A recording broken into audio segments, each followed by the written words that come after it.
काय सांगा सर, ही जी कारवाई करण्यात आलेली आहे आज, ही कशा प्रकारची कारवाई करण्यात आलेली आहे आणि किती लाखाचा हा डुप्लिकेट माल या ठिकाणी पकडण्यात आलेला आहे? आज जिल्हा भरारी पथकास आपणास गोपनीय माहिती मिळाली होती. त्या अनुषंगाने जिल्हा भरारी पथक मध्ये कार्यरत असणारे अधिकारी कर्मचारी यांना घेऊन आपण करोडी भागातील वंजारवाडी शिवारात एका बोगस कारखान्यावर आपण छापेमारी केली. त्या कारखान्यामध्ये नामवंत कंपनीचे जे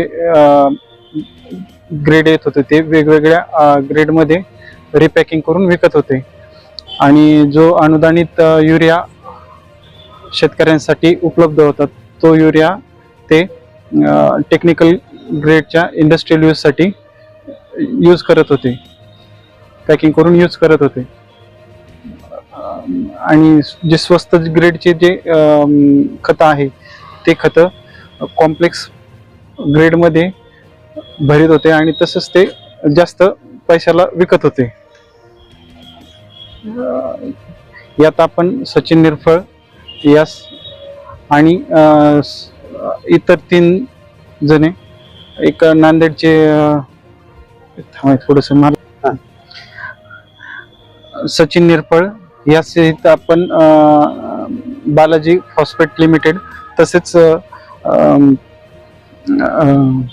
व्यंकटेश कृषी सेवा केंद्र नांदेड आणि जे ट्रान्सपोर्टचे जे आहेत त्यांच्यावर आपण इसेन्शियल कमोडिटी ऍक्ट तसेच फर्टिलायझर कंट्रोल ऑर्डर आणि BIS या कायद्याअंतर्गत आपण त्यांच्यावर गुन्हा दाखल केलेला आहे.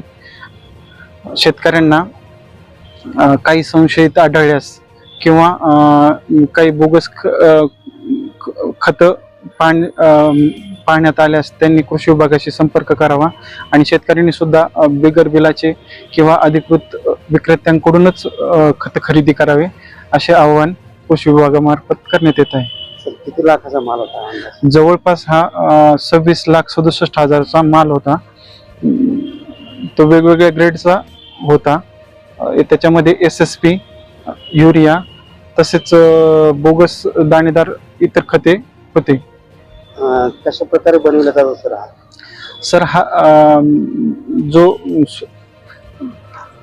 SSP ग्रेडचा जो खते यायचे ते कॉम्प्लेक्सच्या बॅगमध्ये भरायचे आणि ते सील करून ते विकायचे. अंदाजे समजा तिथे काय काय साहित्य मिळून आला आपल्याला? जवळपास बोगस खताच्या बॅगा ज्या नामवंत कंपनीच्या आहे इफको वगैरे त्यांच्या बोगस प्रिंट केलेल्या खताच्या बॅगा जवळपास 15,000च्या आसपास बॅगा आढळून आल्या आणि युरिया हा म्हणजे अनुदानित युरिया सुद्धा आढळून आला त्यामध्ये. काय सांगाल सगळ्या कारवाईबद्दल? ही आतापर्यंतची आपल्या जिल्ह्यातील सर्वात मोठी कारवाई असून ह्या 2-3 वर्षामध्ये अशी पूर्ण महाराष्ट्रामध्ये सुद्धा ही सर्वात मोठी आतापर्यंत कारवाई आहे. जवळपास ही 24 तास कारवाई चालली.